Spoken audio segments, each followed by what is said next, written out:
Hello and welcome to Expats Everywhere. If you could tell us your name, where you're from, and a little about yourself.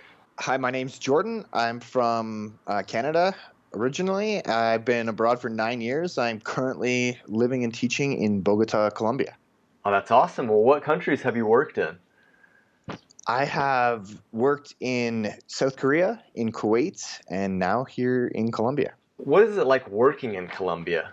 It's very different, very, very different lifestyle. Long days because of the traffic here in Bogota. We start our commute to work really early, about 6 o'clock in the morning, Whoa. and because of the commute on the way back, yeah, it's a long day. We usually don't get home till between 5 o'clock, 6 o'clock at night. So long, long days, but it's awesome being down here in Colombia. Okay, is it long days for all sorts of industries or just in the education industry? In education, especially, I think everyone works, if you had an office job, you'd work the typical 9 to 5, but it's just a commute on top of that. So we start our commute early for any parents who, are dropping kids off at work or, have to drop them off before they start their extremely long commute. The infrastructure here is not very good. So we spend, it takes an hour for us to get to the school, even at 6 o'clock in the morning. And that's it's maybe 5 miles from where I live to school, and it takes over an hour consistently. Wow, that's rough. Well, what kind of jobs are available for English-speaking expats? There are all sorts of jobs down here. The majority of the people I associate with who are expats are teachers. There are a huge number of schools in Colombia, particularly in the bigger cities like Bogota or Medellin. But there are lots of people who do other things. If you can speak Spanish, you need to be able to do that down here. If you're not working at a school or working for a private company. But lots of people who work in oil and gas. Lots of people who are down here doing travel blogs or working for tour companies. One of my friends, he does speak Spanish, but he works for a tour company that leads English-speaking tours all over South America. Sounds like a fun Yeah, gig. that is definitely a good gig. That's for sure. Paid travel all over the place, Yeah, going to some of these fantastic places. Yeah, it's pretty wonderful. that's sweet. So do you know anyone else that works outside of the education industry? A couple of people who work for or work at bars or work they're working remotely. The cost of living in Colombia is pretty low, Mm. so they can live here and make just a little bit of money and write their blog or work and pick up small gigs. I've got a friend who has been in a number of TV shows and Spanish movies because they want foreign, Western looking people as extras. So he's taken that role on. But again, having some language is really, really important because, even a lot of the advertisements for things like that are done in Spanish. Okay. What does a typical day look like for you at work? Well, it starts really early. Right? By the time we get there, the kids pile in, and then it looks like a normal day. At our school, it's a bilingual school, so I teach English language arts in English, and the kids also receive instruction in math and science in English as well. And then the rest of the subjects are done in Spanish. But it is a normal day, with the exception of the kids mill around and they operate on island or South American time. We call it being Colombian punctual when they roll into class 5-10 minutes late, with a look on their face like, what do you mean? I got here. We're good. But other than that, it looks like a normal school day. And what time's the day finish for you all? The last class ends just after 3 o'clock. And then the kids either take part in extracurriculars, which is huge. There's all sorts of music, art, extracurriculars, sports that the kids participate in. And then they either take a bus home at 3:20 or they take a bus home at 5 o'clock when the extracurriculars are done. And then depending on, as teachers, if we've got meetings or extra stuff we have to do after school, we'll leave at 5. And if not, we leave at 3:20 and get home, just after 4 o'clock. Okay, that's not too bad. How much can someone expect to earn in Colombia, in Bogota especially? It all depends. If you're here already, schools will do their best to try to hire you on a local contract. Hate that. If you're on one of those, it's not very lucrative at all. But if you can, secure a foreign contract, it's pretty good. The usual perks, they pay for flights. We get a stipend for our accommodations. Our first year, it covered entirely our apartment and, all of our bills and things like that, which are really, really low, especially compared to North American standards. But then this second year, we moved to a really nice neighborhood. So the stipend doesn't quite, cover our apartment costs, but it's well worth being in a better neighborhood. So much more around. We don't have to take, taxis or Uber anywhere. We can walk to lots of restaurants and parks and activities going on, around us, which is really nice, especially now that we've got a little baby. Brilliant. So in USD, how much can someone earn as a teacher there? So if you are on an expat contract, the salary is, again, based on your experience and qualifications, probably anywhere between like 30 and 40,000 US dollars. And then on top of that, you'd have your housing stipend. You'd have your flights. At our school, we have lunches and stuff paid for. So there are some extra bonuses, health insurance, things like that. Generally, the employer will cover. So, we don't have a whole lot of expenses, phones, our basic bills, and then, food and going out. And down here, food, if you're going to the grocery store, is super inexpensive. And even eating out, for the locals, it can be kind of expensive. But for us, like, we look at the prices, and you can have a really good meal, at a restaurant for like $20 to $30. So it's a win for sure. Okay. Well, so you were talking earlier about having some blogger friends, and they were able to pick up, some small contracts. How much could a blogger make while they're like a digital nomad? It depends. Again, it depends on, who's advertising or who's, in contact with you. The one guy that I'm most familiar with, he wasn't making a whole lot, maybe a couple $100 a month that he was able to earn. And most of it, went to cover his expenses, but he was, living a freewheeling life.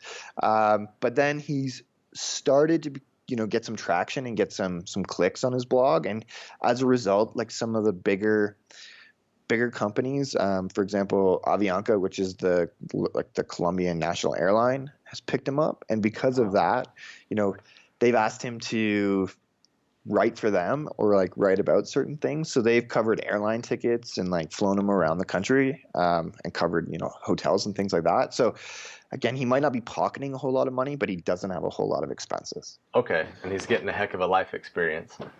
And I mean, he's getting to see, Colombia's incredible. The diversity in this. I mean, there's the Amazon, there are deserts, there are like the Caribbean coast, the Pacific coast. So like there's an insane variety to see and explore in Colombia, and he gets to see a lot of that paid for, which is pretty cool. Absolutely. So you said between like 30 and 40,000 is what a teacher's salary would be at an international school or bilingual school. Do you think this is enough money, and what kind of lifestyle can you live on it? Absolutely. If you're on one of those contracts, especially if you have a housing stipend, in addition to that, you can bank quite a bit of that money. Again, depending on your lifestyle and depending on how much traveling and things like that you want to do. If you eat out once in a while, if you, do some traveling, if you have, some regular expenses, you could probably save, I don't know, $1,000 to $1,500 a month pretty easily. Without really thinking about it. We don't at this point even really look at prices when we're in grocery stores. If we go out to a restaurant, we're not really worried about our budget. So that is really nice. This year my wife's not working; she's staying home with the baby, and we can live comfortably. We're even saving money, despite being in a more expensive neighborhood. We're still able to save money with only one of us working and supporting 3 people. Yeah, to be honest, even with one person working and raising a family, like you're still probably able to save, comfortably 10,000 US dollars in a year, which is great, and that's including still doing some travel. Absolutely, awesome. Well, staying with the topic of money, how much money do you need to start up? So let's say you're ready to move from your home country or move from a country you've been living in to Colombia. How much do you recommend to cover startup costs? If you were coming in on a teaching contract, you would need next to nothing, Okay. depending on your school. I mean, our school's great. They flew us here, and the first day we arrived, they had money ready for our visa processing. They had money ready for, some settling in and allowances, things like that. And that would have covered, any cost. So if you had really nothing in your pockets, you'd be able to survive. If you didn't have anything covered, maybe, on the safe side, if you had even, $3,000 to $5,000, that would definitely, cover you for a while and give you time to, get some language acquisition and make some contacts and get on your feet. Housing, depending on where you are and what you're looking for, a 2-bedroom, 2-bathroom apartment could be as low as, $500 in a nice neighborhood, and then upwards of that, depending on your taste. But $500 a month for that, another maybe like $300 for all your bills, phone, internet, that sort of thing, per month. And then you could live really cheaply if you needed to, on food. You could eat arepas, which are like, thick corn pancakes kind of thing, Yep. that can be stuffed with meat and cheese. If you wanted to eat that stuff, or if you eat, if you're a vegetarian, produce here is incredibly inexpensive. So you could eat on very, very little, and get by. But if you had, maybe in just a couple $1,000 just to keep you, safe, and have a little bit of a parachute in case something went wrong and you needed to get out of here, that would be more than enough money. Well, so how should someone pack to move there, and what's the weather like? In Colombia, it all depends on where you are. So Bogotá is at elevation. It's about 2,600 meters. So roughly like double the height of Denver. For those American listeners, that gives you an idea. So here, because we're so close to the equator and because we're at elevation, it's kind of like fall weather. If you're from the Northeast or from Canada, year round. Temperatures are about like 16 to 20 degrees Celsius. When the sun's out, it's glorious. When it's rainy, it can feel kind of damp and cool. The biggest piece of advice we got when we moved here, everyone says, like, wear layers. And it's so true, because we are up in the mountains. The weather changes very quickly. You can be, at recess, you can have both your umbrella and your sunglasses, and you will need both of them. And the weather does change really quickly. But year round, the sun rises at 6 a.m., sets at 6 p.m., and the temperature doesn't really fluctuate. You can have some dry times and some wetter times, but other than that, it's pretty standard. If you were, away from altitude, if you're in Medellin, it's warmer, and again, the weather doesn't change very, very much because of the proximity to the equator, but you would be in shorts and t-shirts a lot more. Okay. And then if you were up in like Cartagena, Barranquilla area along the Caribbean coast, then it will be hot, humid year round. So really depends on where you are, but the weather is nice. That's definitely been an advantage. Are there any things that you can't find in Colombia that you recommend people should bring from their home country? Not really. Compared to some of the other places we live, it is pretty easy to get things. Unfortunately, if you have to mail stuff to Colombia or get things shipped in, it can be pretty expensive, or take a long time. Again, because Colombia is still considered a narco state. There are things that you want, or particular brands that you want. I would recommend bringing those with you, but otherwise, it's pretty easy to find things. Let's talk about safety. Is it safe there? Do you feel safe on a personal level? Yes. Love that hesitation. I I've never felt uncomfortable Okay. here. Colombians they're lovely. Like they're super friendly, super helpful. I feel like the Colombians are more wary than expats. What do you I mean? guess we've traveled a lot, so you know, there are certain things that we just do automatically. You're not going to walk, down dark streets at night. You're not going to be flashing money around. Like I wouldn't recommend getting, super intoxicated, because that would just, increase the likelihood of you being robbed. Hmm. Um, you know, in Bogota, there's definitely a disparity between the rich and the poor. There are definitely lots of homeless people around and things like that. And almost all of the Colombians you talk to either have been robbed or know someone that's been robbed. Mm. For the most part, those are like non-violent actions. They might pull a knife or pull a gun, but they're interested in things that they can sell quickly, or cash. A lot of times they just want to rob your mobile phones. That's the biggest thing, because they can turn around and sell those quickly and easily and for a decent profit. Again, because the cost of living here is so low, they don't need a whole lot of money. But that being said, like, if we go to the center of the city, even the taxi drivers, things like that, like the doors will be locked. They will be scanning their mirrors, and anyone approaching vehicles will they'll have their eyes on them. So you definitely have to be smart here. Crimes of opportunity, like if you are in the center of the city, you're in a crowd, like, or on public transit, like pickpocketing, things like that is, if that's a thing for sure. But again, I've never really felt, unsafe. The Colombians all swear, like, do not grab a taxi, off the street at night.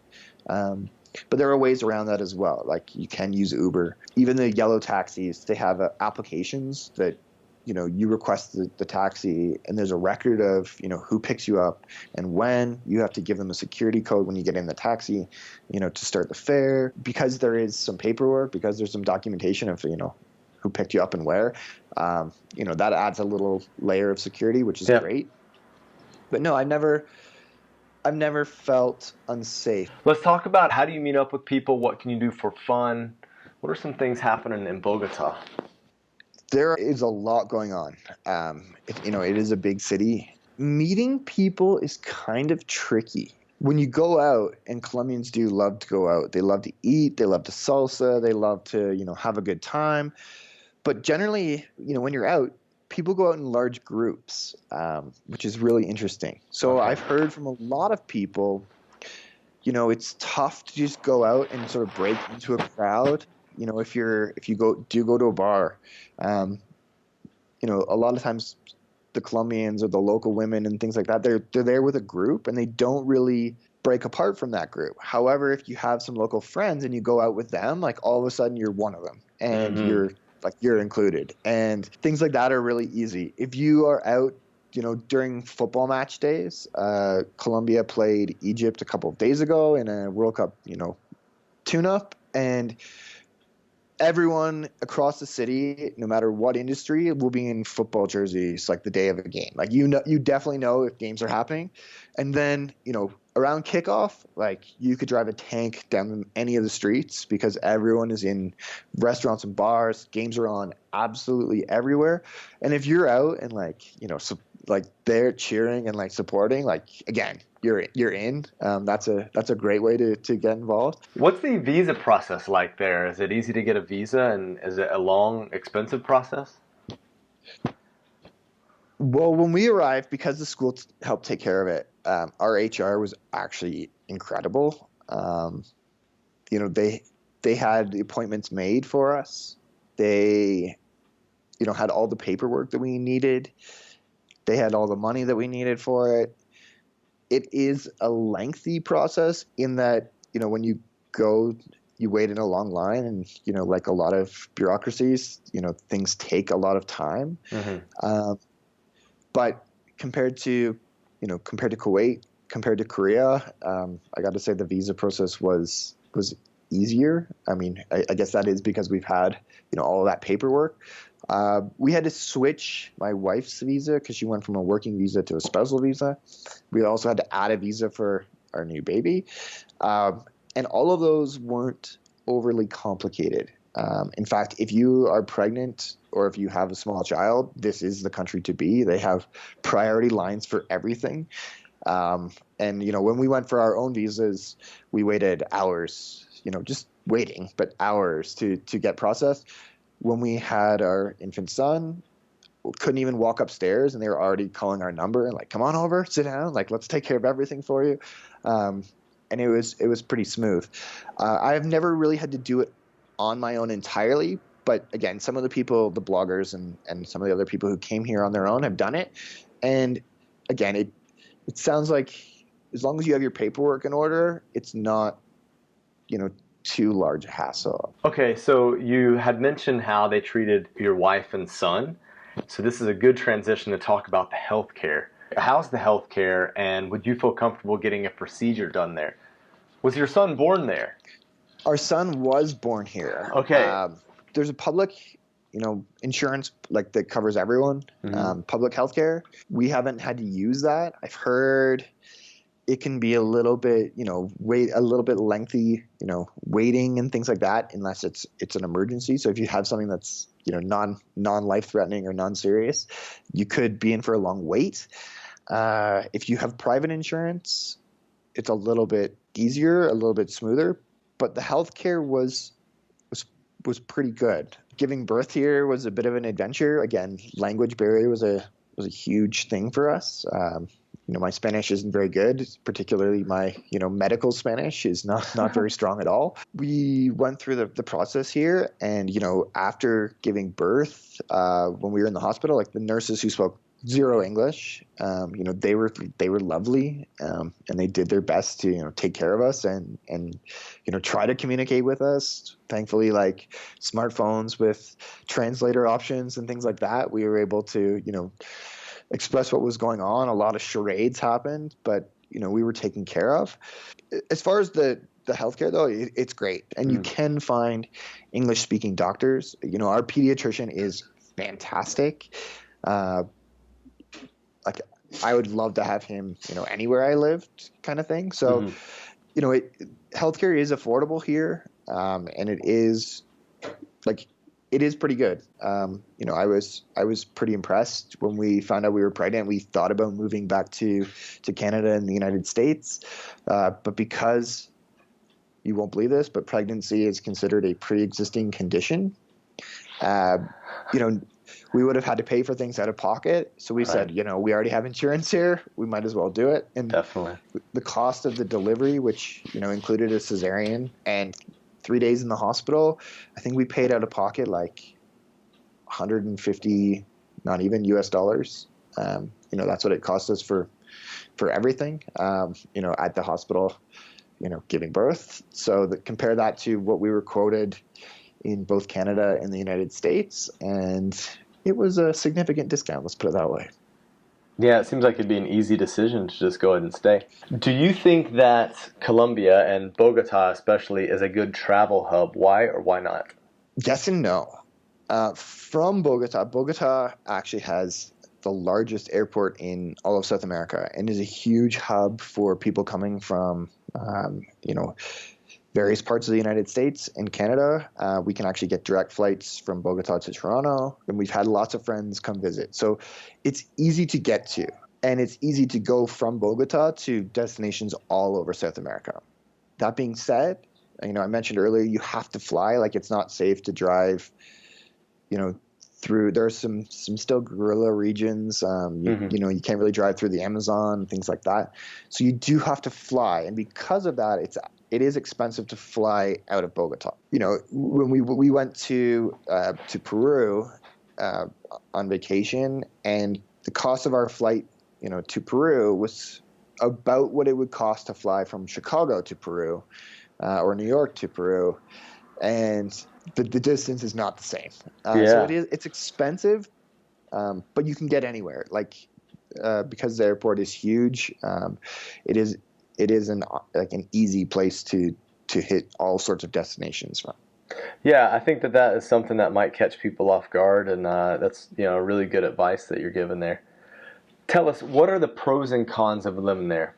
Pros and cons. Well, I can't say enough about Colombian people, and currently having that stigma that Colombia is kind of dangerous is really nice for us, now that we're here, because travel, hotel accommodations, things like that, is still relatively inexpensive. I think if word gets out that this is a great place to come visit, and there's lots to see and do here, the more people that come, the more expensive it's going to be. So that's a real advantage. There's tons to see here. The people are lovely. Again, if you're living here, the cost of living is very, very low. You are able to see people. We are currently on Central Time, and it fluctuates depending on daylight savings, whether we are Eastern or Central. So, for me being a fan of sports and things like that, it's awesome to watch games at normal times and not have to get up at like 3 o'clock in the morning like you do in Asia to watch your favorite team play. So that's another huge advantage. It's easy to Skype or FaceTime with family back home. And flights home are significantly shorter than they were, again, living in the Middle East or Asia. As far as the negatives, language is tricky. Again, if you speak Spanish, you're set. If you don't, you can be limited a little bit with that. Again, socializing, if you want to go out and meet people, I mean, there are, I guess, dating apps and things like that, that I haven't needed to use, but, people do use those and have had mixed results. Sometimes they say, a lot of times, local women, are looking for, for a free ticket for a little while. And it's a little challenging. Others have, found meaningful relationships, which is great. But yeah, breaking into that scene isn't, so easy. Security, again, I've never felt, super uncomfortable, but in the few years, that we've been here, there have been a number of incidents involving coworkers and friends, where they, were robbed or did encounter some problems. But again, you just kind of have to be safe. No, I mean, overall, I would say that the pros definitely outweigh the cons. I would highly recommend Colombia and Bogotá as a good place to live. But no, I mean, overall, it's a great place.